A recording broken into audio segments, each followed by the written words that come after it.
Hi everyone, welcome back. So if you're here, you've made it through the Simple Well-Ordered Society video, and hopefully you don't have too many devastating questions yet, because I'm going to add to the model and try to justify the model along the way. So what I'm introducing you to now is simply the introduction of a second agent strategy into the mix. The sort of third video will cover the model with all the relevant dynamics in place.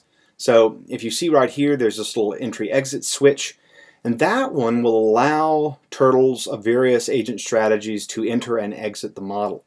And that's the one that will have all three notions of stability, durability, balance, and immunity.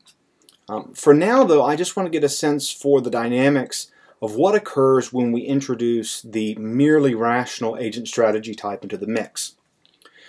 So you'll notice there's a number of new parameters. First, there's a carrying capacity parameter, which sets the maximum number of agents that can be in the system before an algorithm kicks in that kills a turtle or removes a turtle at random until the number of turtles stays under that number. Now, as long as the entry-exit switch is off, the carrying capacity is irrelevant, so you can ignore it.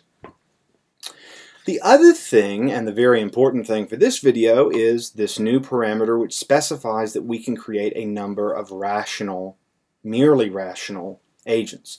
They're meant to model what we might think of someone within Rawlsian jargon that has merely the capacity for rationality. Now, this doesn't mean that the person for Rawls or for anyone interested in his project that such a person always defects, but they don't have a sense of justice, or they've decided to ignore their sense of justice for some reason or another. Now, if we want to model these agents simply, I think that we're going to have to pare down the motivational set of the agent dramatically. So all these agents do, or at least all they have been programmed to do in more elaborate models, is to maximize their expected utility in each play. So I've programmed them to think that they're playing Prisoner's Dilemmas. In fact, all the agents when they play will get Prisoner's Dilemma payoffs, except for, of course, the reasonable agents ignore those payoffs in making their decisions. The merely rational agents, I just tell them to defect all the time. Now, I know that may lead you to think, oh, well, these are really, really stupid agents, and if we're really going to model defection in such an order, their motivation should be more complex. But really what I want to get clear on is just the very simple illustration of what occurs when defector agents are in the system. Because what we're doing right now is we're moving off of Rawls's model of a well-ordered society where everyone in the system, or at least just about everyone else, is reasonable. Now, there's a couple of reasons that I'm doing this, because I'm effectively relaxing the full compliance assumption that goes into modeling a well-ordered society. So if you've seen the paper, what I want to show is that there's a notion of stability that has to do with resisting shocks to the system that come from failures of compliance. And to do that, we have to have a sense for what a failure of compliance would involve. Now, one way you could model this is to have reasonable agents, but for them to sometimes do things that aren't reasonable. Now, in a certain sense, we have that because we allow reasonable agents to defect when they're not assured. But I thought a cleaner way to just get very clear on what such a dynamic would look like was just to have some merely rational players in the system. So all the turtles, blue and red, they have hardwired agent strategy types. The blue agents are the reasonable agents, the red agents are the merely rational agents. Of course, you could see more of them if we increase the amount, but I've kept them at about 10% of the population in most of my measurements. And the reason for that is I think it's fair to assume that the number of defectors, cheaters, is initially small, because we can't expect for a society that is stable in the right way to be able to weather any storm at all. Right? If 1,000 merely rational agents invade a society of 50 reasonable agents, we can't blame the well-ordered society for not being able to handle that sort of challenge. So right now we're stuck with merely rational agents, and they're going to be about 10% of the system. So as usual, with the last model, we have this social trust measure. And I've added up here a trust average, which is going to basically be a cumulative average of social trust over time. And what this is going to allow us to do is to see how much the presence of the merely rational agents depresses the level of social trust. Because remember, in the previous model, social trust just is whatever intrinsic propensity is, depending on how much fluctuation is allowed by social sensitivity. So we didn't need the trust average monitor for the simple well-ordered society model. So that will give us a very clear sense of how much depression there is. There's also this new monitor, survival, which describes what percentage of the population is still cooperative. Now that's only going to matter when we allow agents to reproduce and die or to enter and exit the system. So you can ignore that for now. But you should start paying attention to this next grid, the average payoff grid, which will specify the average payoff of all the agents of each strategy type in the system. So, for instance, if we go ahead and get things set up, we tell it to go for a little while, what we see is that there are two average payoff levels at any one time, and that there will be a spread in this model between reasonable agents and between merely rational agents. That's actually going to determine their entry rates once we turn that switch on. But for now, you might just notice it in order to get a sense for how well the two strategies are doing with respect to one another.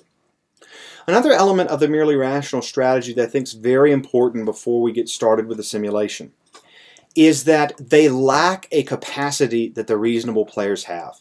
So this is probably the most controversial feature of the model. And it's just this. The reasonable agents can both avoid merely rational agents and seek out other reasonable agents. They do this, as I alluded or explained in the last video, by taking calculations of, say, the central XY coordinates of all the agents who have cooperated in the last turn or are cooperating at present. They also avoid, as long as there are rational players, merely rational players in the system, the group of agents that have defected in the last turn. So they'll also calculate the core of the defecting agents, and they'll move away from that. So they're really drawing a vector from two other vectors. They're figuring out two locations, one the general vicinity of the cooperative agents, the other the general vicinity of the defector agents. The merely rational agents, they just seek out the most cooperative core of the population. So that's just where they're going to rush to. But they don't also have the drive to avoid one another. Now, the result of this is going to be that the reasonable agents can cooperate enough with a high enough frequency that even if the rational players come in and start to bother them, they can keep their average scores above the merely rational players.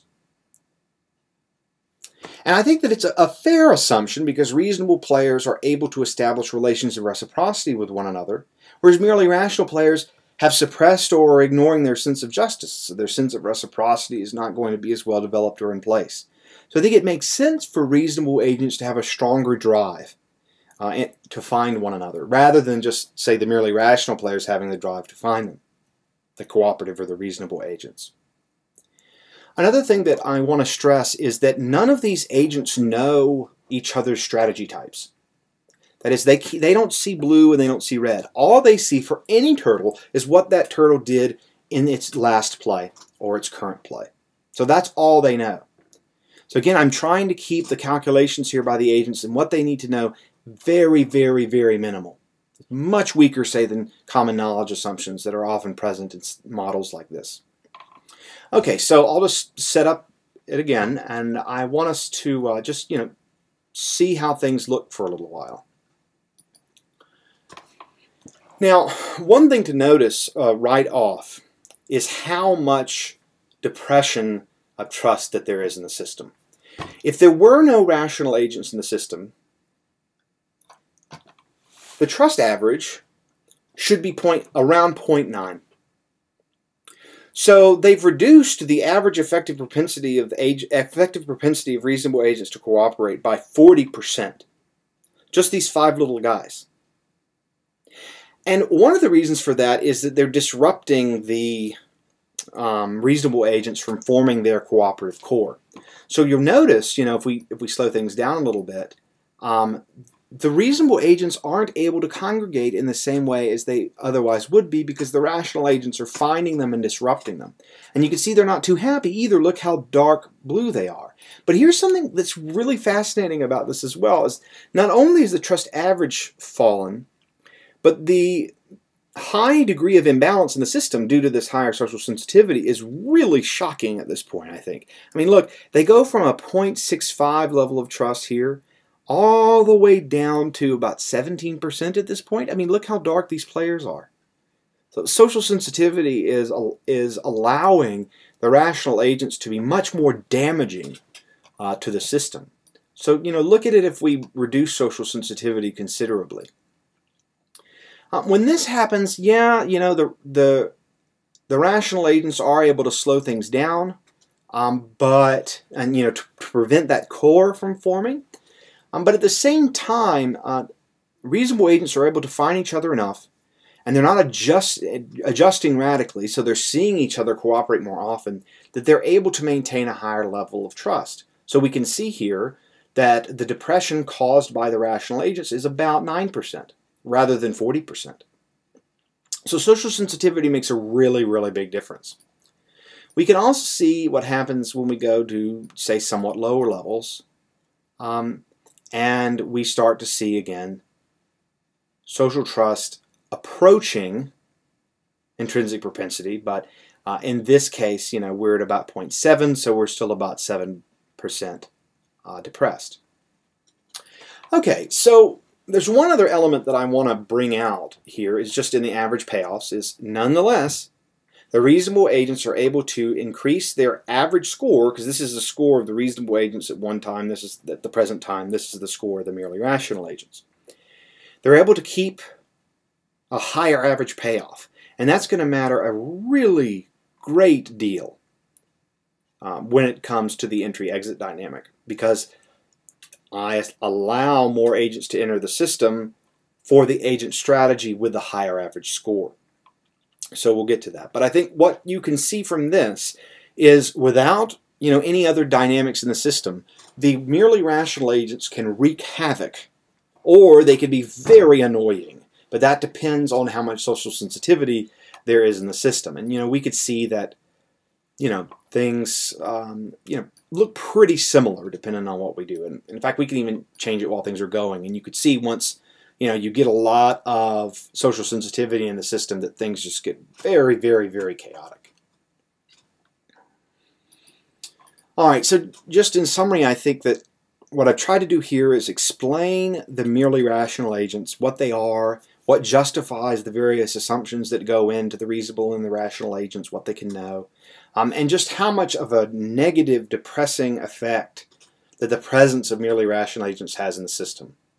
And what this is going to mean for stability is that the rational agents can reduce balance.